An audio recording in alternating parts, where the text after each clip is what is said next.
Big2Tech ont sorti leur Pi 2. Alors évidemment, si je fais une vidéo, c'est parce qu'on va le tester. Et déjà, la première version, je l'ai beaucoup aimée. La preuve, celle-là, elle a un Pi 1, CB1, CB1, encore un CB1, toujours un CB1, et pour finir, un CB1. D'ailleurs, celui-là, j'avais fait une vidéo, et si tu l'as pas vu, je te mets le lien en description. Et comme les gens voulaient plus de power, bah ils n'ont pas eu d'autre choix que de sortir le Pi 2, et même avec des fonctionnalités en plus. Alors dans la boîte, on a un dissipateur et une antenne Wi-Fi, et on a un canard.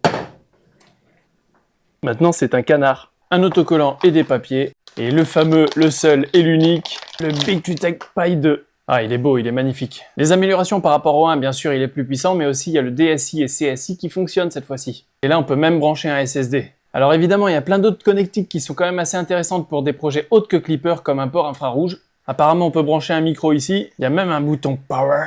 Et le Pi 2 a forcément une mémoire interne eMMC pour le système. Ah, puis ils se sont gavés 32 Go sur la mémoire interne. Du coup, il y a deux façons d'installer un système dessus et on va voir les deux ensemble. La première, c'est la facilité, c'est d'installer ça sur une carte micro SD. Pour ça, il suffit de télécharger soit Clipper, soit Linux Minimal conçu pour la CB2 ou le Pi 2 et de l'écrire sur la carte micro SD en utilisant Balena Etcher. Ne t'inquiète pas, je te mets tous les liens dans la description. Une fois que c'est fait, c'est la routine habituelle, on va tripatouiller dans les fichiers pour lui définir un nom sur le réseau, la connexion Wi-Fi et tout le reste, même si on veut lui rajouter un écran et d'autres modules. On installe la carte micro SD, c'est super important, comme on n'utilise pas la mémoire interne, on vient la désactiver ici. On branche et ça y est, on est en business. Il reste plus qu'à faire de la configuration. Afin de le voir démarrer, j'ai rajouté un écran que j'avais encore dans un stock de pièces que j'avais prévu de monter sur d'autres imprimantes. Là, il y en a déjà un ici. Bref, maintenant pour écrire le système dans le MMC. Alors il y a plusieurs solutions en utilisant RKDevTool, mais à mon avis il y a une solution bien plus simple. On garde le système sur la carte micro SD, on réactive le MMC et on rebranche le Big2Tech Pi 2. Alors comme il n'y a pas de système sur le MMC, il va démarrer sur la carte micro SD. Ou alors c'est peut-être parce qu'il détecte une carte micro SD avec un système.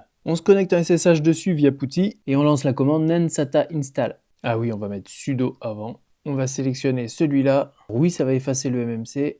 ext4. Et voilà, c'est fait. Maintenant, on peut éteindre le Big2Tech Pi 2. Voilà, on peut le débrancher. On retire la carte micro SD et on rebranche tout ça. Ah, je trouve pas le trou. Et voilà, le système démarre, mais sans la carte SD. Avoue, c'était facile quand même. Et pour ceux qui ne savent pas s'ils l'intègrent sur une carte mère ou qu'ils le gardent en paille, ou qui ont toujours un Pi 4B en stock, bah il existe la version CB2. Avec un petit canard. Et voilà à quoi il ressemble. Alors oui, grâce à ça, on peut améliorer son Pad 7, mais il faut commander en plus le dissipateur pour le Pad 7. Et c'est peut-être quelque chose que je ferai plus tard, voir s'il y a des projets assez sympas à faire avec un Pad 7.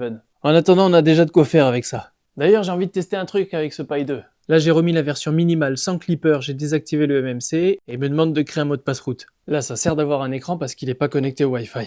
Alors là, il y a toute la procédure de créer les utilisateurs. Maintenant que ça c'est en place, on fait quelques mises à jour et je vais essayer d'installer RetroPie. Et après une installation et une compilation qui a pris quelques heures, on va essayer de faire une petite partie. Et finalement, ça fonctionne. Alors évidemment, les performances sont pas là, mais on arrive à faire fonctionner un petit jeu. C'est clairement un début et ça me donne envie quand même d'exploiter tout ça. En tout cas, il y a quelques tests à faire et le petit écran SPI, à mon avis, doit freiner pas mal les performances. On se retrouve quand même avec un mini ordinateur et ça, c'est plutôt cool. Tu pourras même consulter la page YouTube de ton youtubeur préféré et même t'abonner.